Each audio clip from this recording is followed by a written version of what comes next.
இன்னும் மூளாதழிந்திடல் வேண்டும்.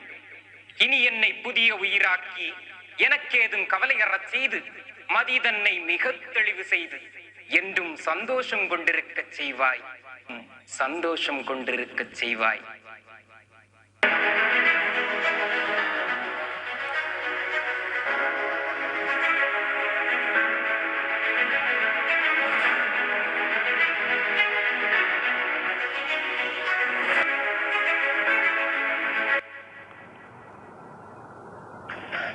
கொங்கு படைகளோடு வருகிறார். தீரன் சின்னமலை வருகிறார். கண்ணன் தனியனாக படையை விரட்டிய பெருவீரன் சின்னம். அடிபணியாத மானம், அடங்கி போகாத வீரம், அதிகாரத்திற்கு எதிரான போர்வாள், வெள்ளையர்களுக்கு எதிராக தோல்வியை சந்திக்காத மாபெரும் வெற்றி சரித்திரம். அந்த பெயர், போராட்டத்தை புரட்டி போட்ட அந்த பெயர் சின்னமலை, தீரன் சின்னமலை. போர்க்களத்தில், களங்கண்டார் சரித்திரத்தில், பாவுண்டார் இலக்கியத்தில் பழியுண்டதில்லை அவர். மாவுண்டு பறிவுண்டு மானுண்டு தேனுண்டு, கோவுண்டு குடி உண்டு குடிக்காக்கும் கொடியுண்டு, பாலுண்ட போதே பகிர்ந்துண்ட தமிழ் உண்டு. போர் வந்த காலத்தே புறம் போய் பதுங்காது காவுண்டதாலே கவுண்டர் எனும் பெயரும். புரட்சியாளர் பகத்சிங்கின் பொன்மொழிகள் கேளாத செவிகளை கேட்கச் செய்வதற்கு உரத்த குரல் தேவைப்படுகிறது. அனைவருக்கும் விடுதலை கொண்டு வரக்கூடியதும் மனிதனை மனிதன் சுரண்டும் கொடுமையை சாத்தியமற்றதாக்க கூடியதுமான புரட்சியின் பலிபீடத்தில் தனிநபர்களின் உயிர் பலிகள் தவிர்க்க இயலாதவை. நாளை காலை மெழுகுவர்த்தி ஒளி மங்குவது போல் நானும் மறைந்து விடுவேன். ஆனால் நம்முடைய நம்பிக்கைகள், குறிக்கோள்கள் இந்த உலகத்தை பிரகாசிக்கச் செய்யும். தனிநபர்களை கொல்வது எளிது, ஆனால் உங்களால் கருத்துக்களை கொல்ல முடியாது. கவலையை நினைத்து கண்ணீர் சிந்துவதை விட லட்சியத்தை நினைத்து ரத்தம் சிந்துவதே மேல். எதிலும் குருட்டு நம்பிக்கை என்பது ஆபத்தானது. மனிதனின் மூளையை முடமாக்கி அவனை பிற்போக்கில் தள்ளிவிடும்.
अपनी भी थोड़ी अदा थोड़ा अंदाज है, ऐसे हैं चाहे वैसे हैं, अरे जो भी हैं जैसे हैं खुद हमें नाज है। जाने ना हमको ये जमाना, चाहो तो हमको आजमाना। यारबाज हम, जानसाज हम, इश्कबाज दिल वाले, कहते हैं हमको प्यार से इंडिया वाले, छू लेते दिल के तार से इंडिया वाले, हर चीज छीन ले हार से इंडिया वाले, दुश्मन के छक्के छुड़ा दे हम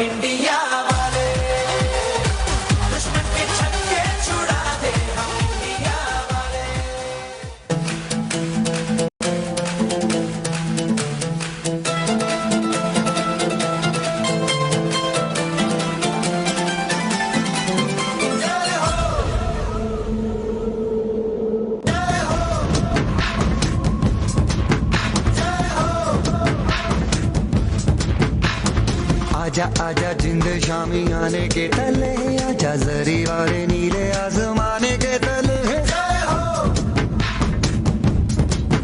जय हो आजा आजा जिंद शामी आने के तले आजा जरी वाले नीले आसमाने के तले जय हो जय हो जय हो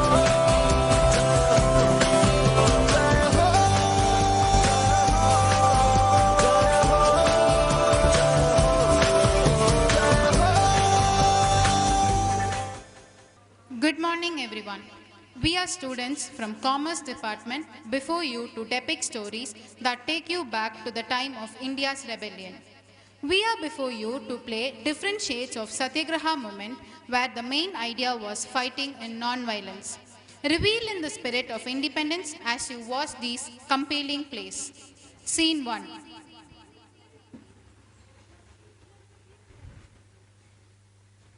Champaran movement. The first Satyagraha movement, inspired by Mahatma Gandhi, occurred in Champaran district of Bihar in the year 1917. The Champaran Satyagraha was the first to be started. Champaran, a district in state of Bihar where thousands of landless serfs, laborers and poor farmers were forced to grow indigo and other cash crops instead of food crop which were necessary for their survival. These grown indigo crops were brought from the farmers at very low price, leaving them in extreme poverty.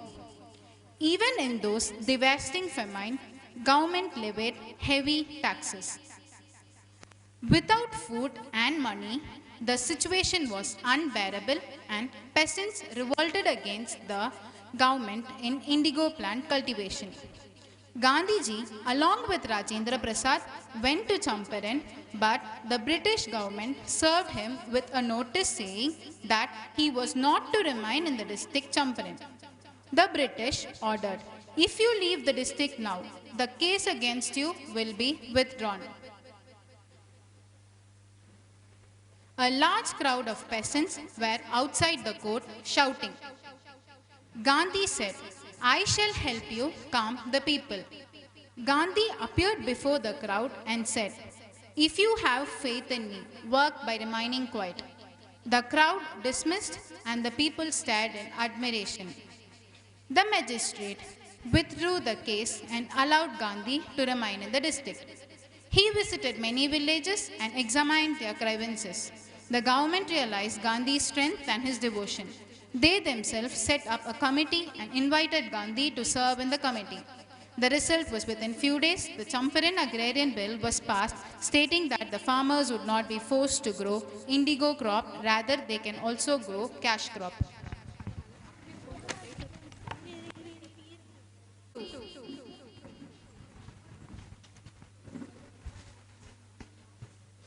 Ahmedabad Satyagraha.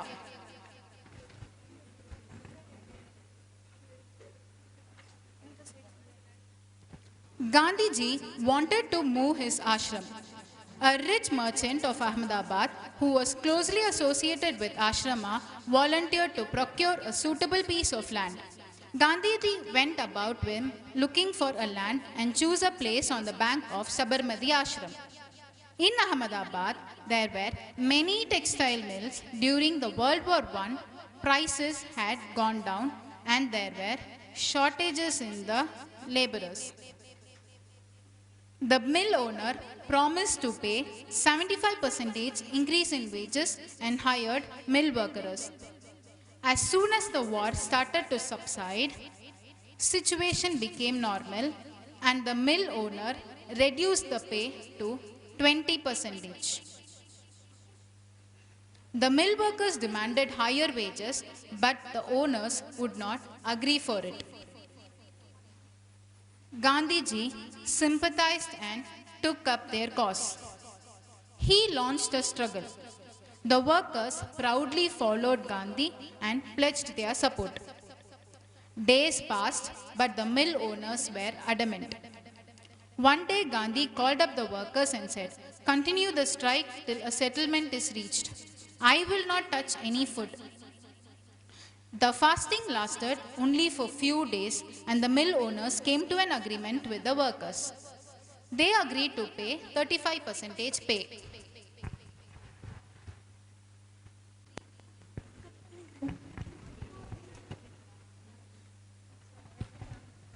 Kheda Satyagraha. Kheda Satyagraha of 1918 was centered on the peasant Paridar community of Kheda. Farmers in Gujarat's Kheda district were in distress due to crop failure. The government, on the other hand, remained steadfast and stated that if the taxes were not paid, the farmers' property would be seized. During this Kheda movement, Sardar Vallabhbhai Patel became a follower of Gandhiji. Sardar Vallabhbhai Patel and a group of other devoted Gandhians went around the villages telling them what to do and providing the necessary political leadership.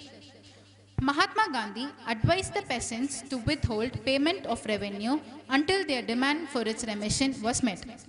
Finally, the government attempted to reach an agreement with the farmers.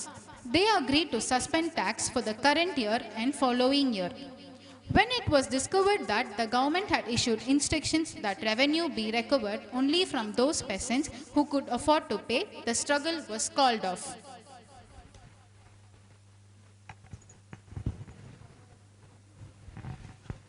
Scene 4. Rowlatt Satyagraha.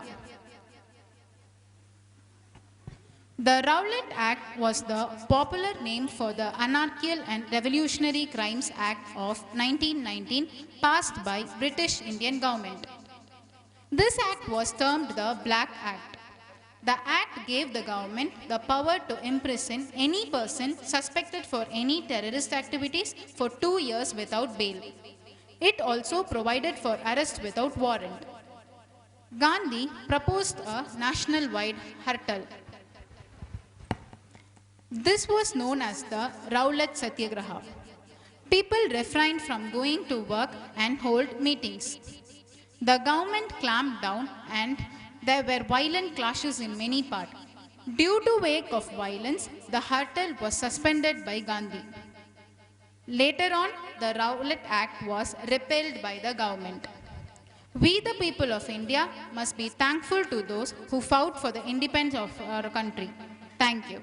மகளிர் கிறிஸ்தவ கல்லூரியில் கணித துறையின் சார்பாக சுதந்திர தின விழாவையொட்டி இதோ வில்லிசை கச்சேரி.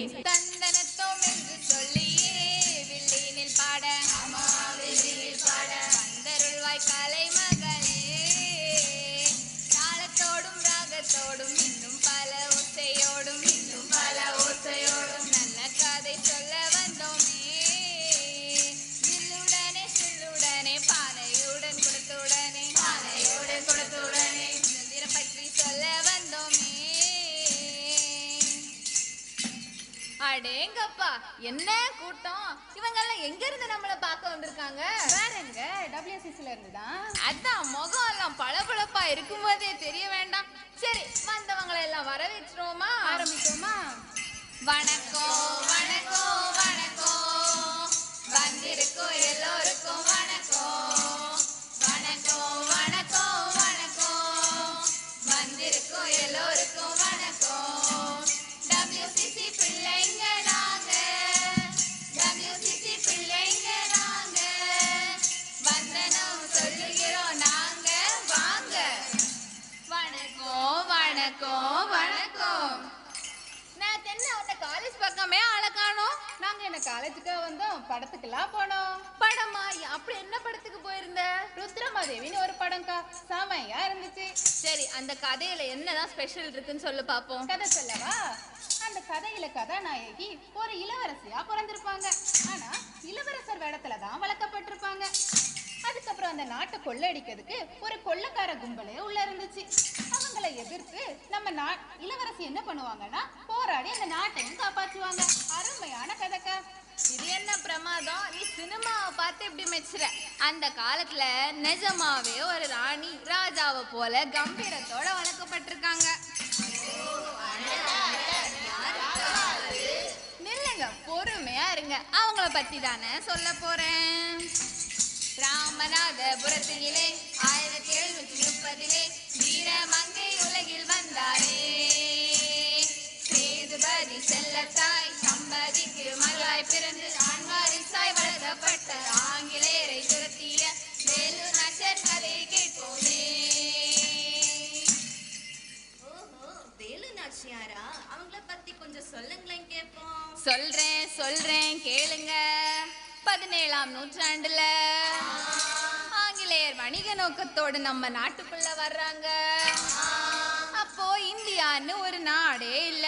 ஒருங்கிணைந்த ஒரு பெரிய நிலப்பரப்ப பேரரசர்களும் சிற்றரசர்களும் ஜமீன்தார்களும் பாளையக்காரர்களும் ஆட்சி செய்து வந்தாங்க. இப்படி ஆட்சி நடந்துட்டு இருக்க சமயத்துல வணிக நோக்கத்தோடு மட்டுமே வந்த ஆங்கிலேயர்கள் தங்களோட துப்பாக்கி முனையாலும் தந்திரத்தாலும் நம்ம மன்னர்களையும் ஜமீன்களையும் தங்களுடைய ஆளுமைக்கு கீழே கொண்டுட்டு வராங்க. இந்த சூழ்நிலையில தான் மன்னர்கள் பலர் தங்களோட உரிமையை மீட்கிறதுக்காக போர்க்கொடி தூக்குறாங்க. அந்த போர்க்காலத்துல ராமநாதபுரத்தை ஆட்சி செய்தது யாரு தெரியுமா? யாரு? நம்ம மன்னர் விஜய ரகுநாத சேதுபதி தான். ஆங்கிலேயரை எதிர்த்து போராட தனக்கு ஒரு மகன் பிறப்பான்னு எதிர்பார்த்துட்டு இருந்த நேரத்துல அவருக்கு அழகான ஒரு பெண் குழந்தை பிறக்குது.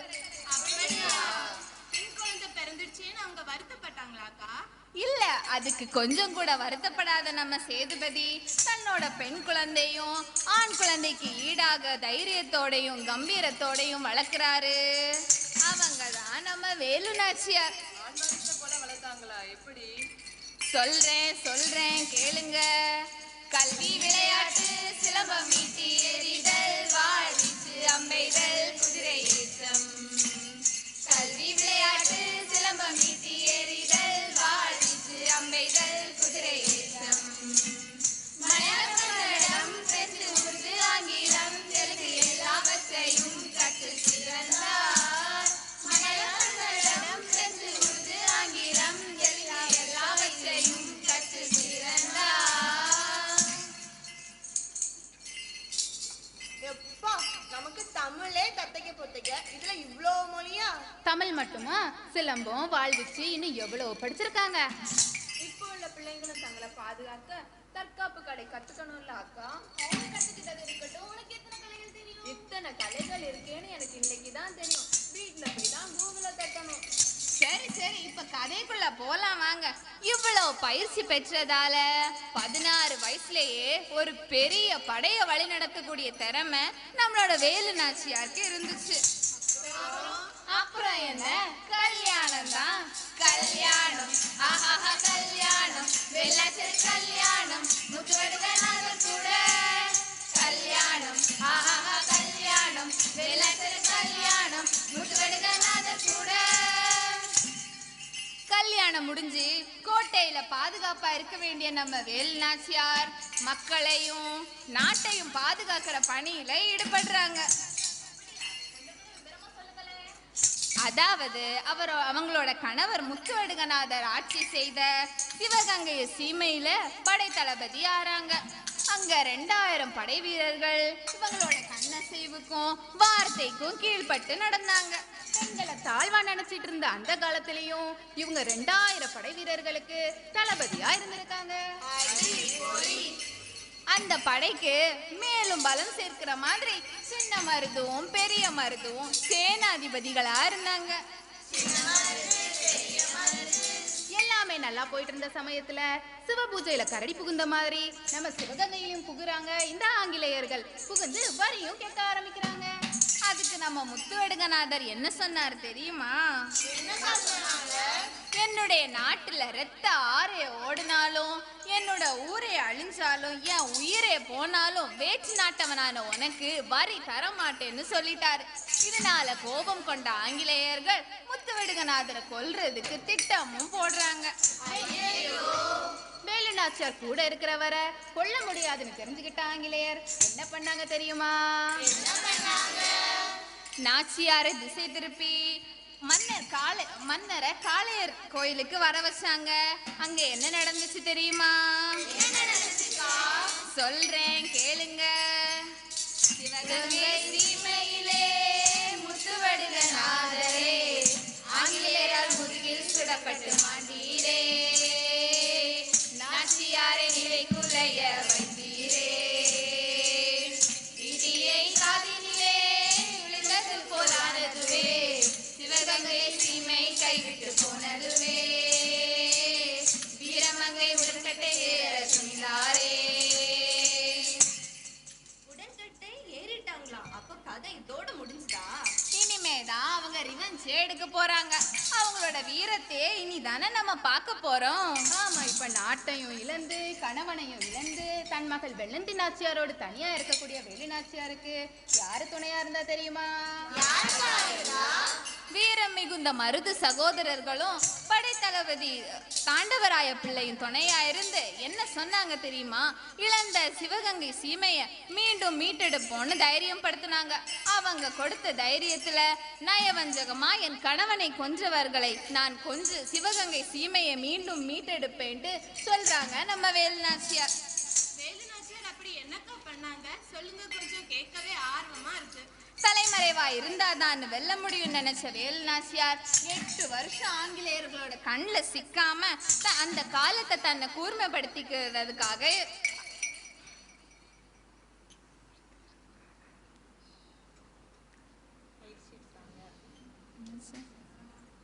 தலைமறைவா இருந்தாதான் வெல்ல முடியும் நினைச்ச வேலு நாச்சியார் அந்த காலத்தை தன்னோட கூர்மைப்படுத்திக்கிறதுக்காக இருந்தாங்க. நமக்கும் 2 வருஷம் லாக்டவுன் கிடைச்சி என்ன பெரிய சாதனையா பண்ணோம். வீட்டுல இருந்து யூடியூப்பை பார்த்து கேக்கும் பானிபூரியும் செஞ்சதுதான் மிச்சம்.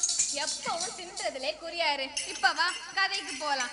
இந்த நேரத்துலதான் நாச்சியாரால மறக்கவே முடியாத ஒரு சம்பவம் நடக்குது. சொல்றேன் கேளுங்க. உடையாள் உடையாள் உடையாள், நான் தானே வேலு நாச்சியார். உடையாள் உடையாள் உடையாள், என் தாகத்திற்கு தண்ணீர் தருவாயா? ஆங்கிலேயர் என்னை துரத்தி வருகின்றனர், என்னை எங்கு என்று கேட்டால் சொல்லாதே. உடையாள்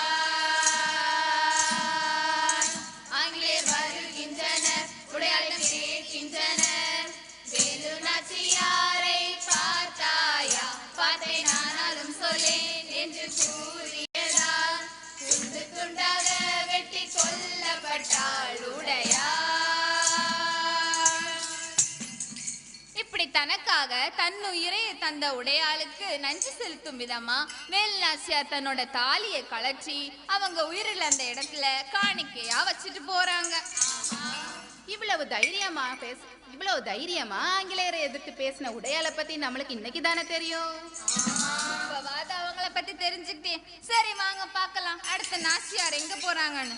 தலைமறைவா கோட்டையா சுத்திட்டு இருந்த நம்ம நாச்சியாருக்கு விருப்பாசியை சேர்ந்த கோபால நாயக்கர் அடைக்கலமும் கொடுக்கறாங்க. இவங்களுக்கு மட்டும் இல்ல, இவங்களோட இருந்த புரட்சியாளர்களுக்கும் அடைக்கலம் கொடுக்கறாங்க. அவரையாவது சும்மா விட்டாங்களா அந்த ஆங்கிலேயர்? அது எப்படி சும்மா விடுவாங்க? அவரையும் புளிய மரத்துல தூக்கு போட்டு கொலை செஞ்சாங்க அந்த கொடுமைக்கார ஆங்கிலேயர்கள். அவங்கள சும்மா விடுவாங்களா நம்ம நாச்சியார்? அவங்க அதுக்கப்புறம் தான் நம்ம நாச்சியாருக்கு பழி வாங்குற எண்ணமே அதிகரிச்சது. அப்படியா? ஆங்கிலேயர்களோட பலமே அவங்களோட ஆயுதங்கள்ல தான் இருக்குன்னு தெரிஞ்ச நம்ம நாச்சியார் ஆயுதம் பதுக்கல்ல ஆரம்பிச்சாங்க. அவங்களும் அவங்களோட படைகளும் சேர்ந்து ஆயுதங்களை பதுக்குனாங்க. ஆயுதங்கள் மட்டும் இல்ல, 5000 பெண்கள் கொண்ட உடையாள் படையையும் திரட்டி அவங்களுக்கு பயிற்சியும் கொடுத்தாங்க. சிங்கப்பெண்ணே வேலு நாச்சியாரே, தமிழினமே உன்னை வணங்குமே, கடலேறிதல் மகிழ்ச்சி பயிற்சிகளையும் பெற்றனரே, உடையாளின் படையுமே நாச்சியாரின் படைக்கு பலன் சேர்த்ததுவே. இந்த நேரத்துல தான் ஆங்கிலேயர்கள் அடுத்த தலைமுறை ஆயுதமான துப்பாக்கியும் தோட்டாவையும் வச்சு அந்த நாட்டு மக்களை விரட்டி கொண்டு இருந்தாங்க.